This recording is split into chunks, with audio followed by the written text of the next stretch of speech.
ತುಂಬ ಚೆನ್ನಾಗಿ ಹೋಗ್ತಾ ಇದೆ. Credit goes to my director. ಅಂದ ಕಾಲದಲ್ಲಿ ಅಂತ ಹೇಳಿದಾಗ ಆಕ್ಚುಲಿ ಅದು ಕನ್ನಡ ವರ್ಡ್ ಅಲ್ಲ. ಇಲ್ಲ ಕನ್ನಡನೇ ಅದು. ಹಳೆಗನ್ನಡ ಮೇಡಮ್. ಹಳೆಗನ್ನಡ. ಓಕೆ. ಹಳೆಗನ್ನಡದ ನಮ್ಮ ವರ್ಷನ್ ಅದು. Sounds like a Tamil actually. Even I believe that. I was thinking ಇಲ್ಲ ಗುರು ತಮಿಳ್ ಏನೋ ಅಂತ. ಸಾರ್ ಹೇಳ್ತಾ ಇರಲಿಲ್ಲ ಇದು ಕನ್ನಡನೇ. ಆಮೇಲೆ ದನ್ ಈ ಶೋಡ್ ಮಿ ಹಳೆಗನ್ನಡ. ಅದು ಅಂದ ಕಾಲದಲ್ಲಿ ಏನಾಯ್ತು ಗೊತ್ತಾ, ಅದು ಕನ್ನಡನ ಈಗ ತಂದು ಅವರು ಟ್ರೆಂಡಿಂಗ್ ಮಾಡಿದ್ರು. ಸರ್ ಲೋಕಿ ಸರ್ ಯಾಕೋ ಒಂದು ಸ್ವಲ್ಪ ಲಕ್ಕಿ ಅಂತ ಅನ್ಸುತ್ತಾ? ಯಾಕಂದರೆ ಫಸ್ಟ್ ಮ್ಯೂಸಿಕ್ ಡೈರೆಕ್ಷನ್ ನಿಮ್ಮದು, ಫಸ್ಟ್ ಸಿನಿಮಾನೇ, ಫಸ್ಟ್ ಸಾಂಗೇ ಹಿಟ್ಟು. ಹೌದೌದು, ಆಗಿದ್ರೆ ಲಕ್ಕಿ ಇರ್ತಿತ್ತು. Actually this my 8th movie. 7 movie release ಆಗಿದೆ, 8 ಮೂವಿ ರಿಲೀಸ್ ಆಗಿದೆ, 9th ಮೂವಿ. ಬಟ್ ಮೊದಲನೇದು ಯಾವತ್ತು ಮೊದಲನೇದೇ ಅಂದರೆ ಹಿಂದೆ ಹಾಡುಗಳು ಬಂದಿದೆ. ಇದು this is the most viewed and trending ಬಂದಿರೋದು, ಪಾಪ್ಯುಲರ್ ಆಗಿರೋ ಹಾಡು. ಲಕ್ಕಿನೇ, ಹೆಂಗೋದ್ರು ಹಿಟ್ಟಾದ್ರೆ ಲಕ್ಕಲ್ವೇ. ಓಕೆ, ನಿಮ್ಮ ಸರೌಂಡಿಂಗ್ ಇರೋರು, ನಿಮ್ಮ ಫ್ರೆಂಡ್ಸ್ ಆಗಲಿ ಫ್ಯಾಮಿಲಿ ಆಗಲಿ ಏನು ಹೇಳಿದ್ರು ಈ ಸಾಂಗ್ನ ನೋಡಿ? Everybody loved it. ಸಿ, ನಾವು ಆ್ಯಸ್ ಅ ನ್ಯೂ ಕಮರ್ ಆಗಿ we are keep working. Actually ಏನಾಗುತ್ತೆ, ಯಾವ ಹಾಡು ಯಾವ ಸಿನಿಮಾ ಏನು ಇದೇ ಪ್ರಶ್ನೆ ಆಗಿರುತ್ತೆ. ಒಂದು ಹಾಡಿಗೆ ಆ ಮೇಕಿಂಗ್ ಎಷ್ಟು ಬ್ಯೂಟಿಫುಲ್ ಆಗಿ ಬಂದಿದೆ ಈ ಹಾಡ್ದು ಅಂದರೆ, ದ ಮೇಕಿಂಗ್ ಮತ್ತು ಹಾಡು ಎಲ್ಲವೂ ಸೇರಿ ಇಟ್ಸ್ ಬಿಕಮಿಂಗ್ ಟ್ರೆಂಡಿ. ಸೊ ನಾವು I can identify my self. ಇಲ್ಲ ಗುರು ನೋಡು, ನಮ್ಮದು ಹಾಡಿದ್ದು ನಮ್ಮದು ಬಂದಿದೆ ಅಂದ ಕಾಲತ್ರಿ ಅಂತ. So this the first victory ನನಗೆ ಸಿಕ್ಕಿರೋದು sir through, but this movie through. ನಮ್ಮ heroine the made it so good. Choreographies ತುಂಬ ಚೆನ್ನಾಗಿದೆ, camera everything is so good. Okay, ನಿಮಗೆ ಯಾರು ಸ್ಫೂರ್ತಿ ಸರ್ ಮ್ಯೂಸಿಕ್ ಡೈರೆಕ್ಟರ್ ಆಗೋದಕ್ಕೆ? ನಮ್ಮ boss Hamsalekha sir. I was with him actually 9 years ಅವ್ರ ಜೊತೆನೇ ಇದ್ದೆ ನಾನು. 9-10 years. ನಾನು 10th ಮುಗಿಸ್ಕೊಂಡು ಸ್ಟ್ರೈಟ್ ಬ್ಯಾಂಗ್ಳೂರಿಗೆ ಬಂದು ಐ ವಾಸ್ ವಿತ್ ಹಿಮ್. ಅಲ್ಲಿಂದ ಅದೇ 8-9 ವರ್ಷ ಅವ್ರ ಜೊತೆನೇ ಇದ್ದು, ಆನಂತರ ಕೇಮ್ ಔಟ್. ಆ್ಯಕ್ಚುಲಿ ಇದು ನನ್ನ ಪರ್ಸನಲ್ ಕ್ವಶನು. ನಿಮ್ಮ favourite music director and favourite music ಅಂದರೆ ಯಾವುದು?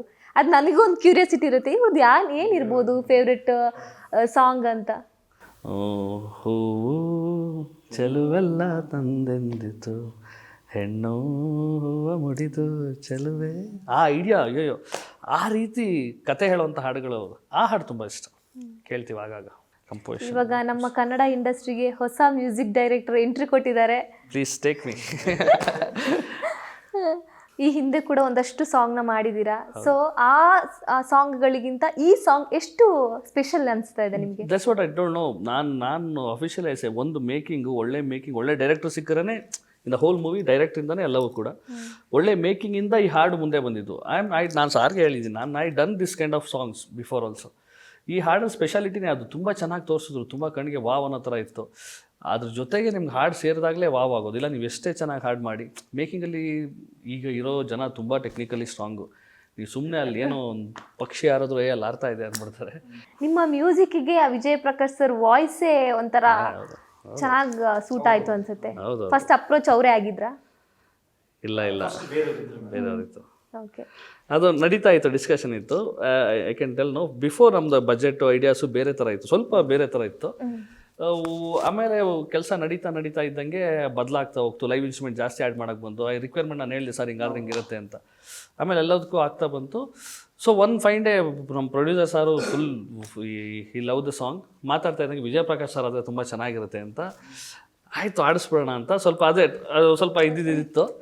ವಿಜಯ್ ಪ್ರಕಾಶ್ ಸರ್ ಬಂದು ಸ್ಟುಡಿಯೋದಲ್ಲಿ ನಿಂತ್ಕೊಂಡು, ಯಾವ ಏರಿಯಾ ಸರ್ ಅದೆಲ್ಲ ಹೋಗಿದ್ದು ನಾವು, ಜಯನಗರ ಯಾವುದೋ ಒಂದು ಪರ್ಟಿಕ್ಯುಲರ್ ಸ್ಟುಡಿಯೋ. ಈ ಸ್ಟಾರ್ಟೆಡ್ ಸಿಂಗಿಂಗ್ ದಿ ಸಾಂಗ್.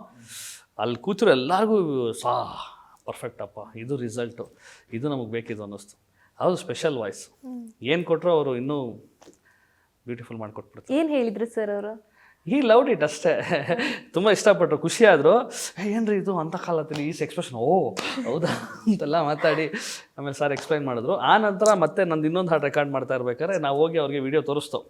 ನಮ್ಮ 3ನೇ ಸಲ ಇನ್ನೊಂದು ಸಲ ತೋರಿಸ್ತಲ್ಲ. ವಿಡಿಯೋ ನೋಡಿದಾಗ ಈ ವೆರಿ ಹ್ಯಾಪಿ, ಏನು ಇಷ್ಟು ಚೆನ್ನಾಗಿ ಮಾಡಿದ್ದೀರ, ತುಂಬ ಚೆನ್ನಾಗಿದೆ, ಪಕ್ಕಾ ಗೆಲುವಾಗುತ್ತೆ ಹೋಗಿ ನಿಮಗೆ ಅಂತ ಈ ವಿಸ್ಟರ್ಸ್.